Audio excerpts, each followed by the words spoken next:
Sunod-sunod ang insidente ng pangho-hold up sa mga motorcycle taxi at delivery rider. Sa Cavite, isang delivery rider ang ninakawan at binaril ng isang lalaki. Ang motor na gamit ng suspect ninakaw din sa pinatay niyang motorcycle rider. Mayroon pong express report si Gary De Leon.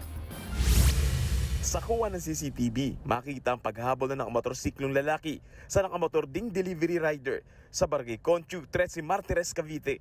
Maya-maya pa, maaaninag ang pagbaril ng lalaki sa delivery rider. Bumagsak ang rider at nilapitan ng gunman. Kinuha niya ang gamit nito at tinangay ang motorsiklo at inabandona ang una niyang sinakyang motor. Agad dinala sa ospital na mga sumaklolong motorista ang delivery rider. Ligtas na ang rider pero may mga tama ng bala sa kamay at katawan. Napag-alaman naman konektado pala sa isa pang krimen ang iniwanang motorsiklo ng suspect. Na-trace na nakarehistro ito sa isa pang motorcycle taxi rider na si Renren De La Viga. Noong una ay inakalang namatay sa hit and run si De La Viga. Nandun na po ang ating investigador, nakita niya na mayroon ng mga bala ng mga cartridges doon sa crime scene. Kaya nalaman nila na ito ay hindi simpleng hit and run.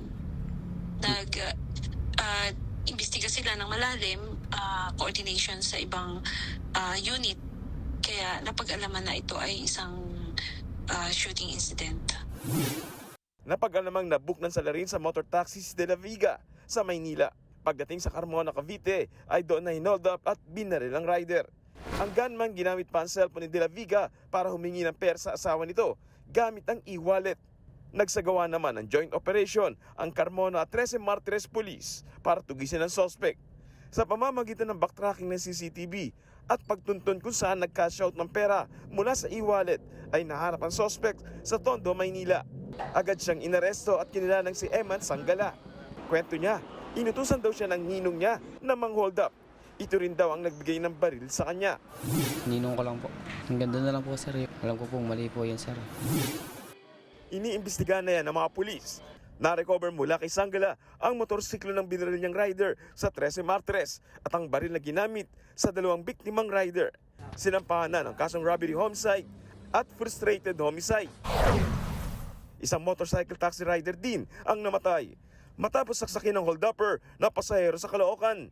Labis ang pagdadalamhati ng pamilya ng rider na si Fabio Norbete Jr. na breadwinner ng pamilya. Dumulog na ang kapatid ni Norbete sa programang Watid sa Radyo ni Senator Raffy Tulfo. Humingi siya ng tulong para sa pantustos ng naulian ni Norbete na 3 taong gulang na anak. Hindi po, pero ang kapatid pa po ng kapatid ko. Mahirap po ng buhay ngayon.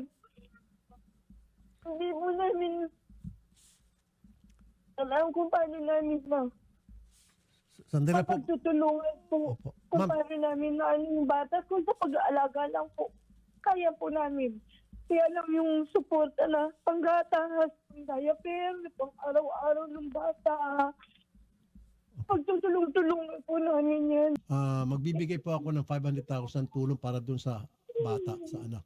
Mamaya po pupunta po dyan yung staff po ng RTIA para magpaabot pa ng tulong. Okay.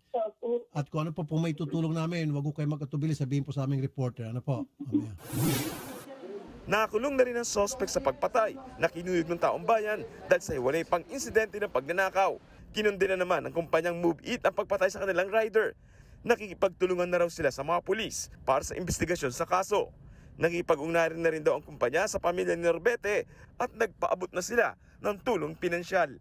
Nagbabalita mula sa frontline, Gary De Leon, News 5. Mga kapatid, Ruth Cabalpo, para sa mabilis na pasada ng mga balitang dapat niyong malaman, mag-follow at mag-subscribe sa social media pages ng News 5.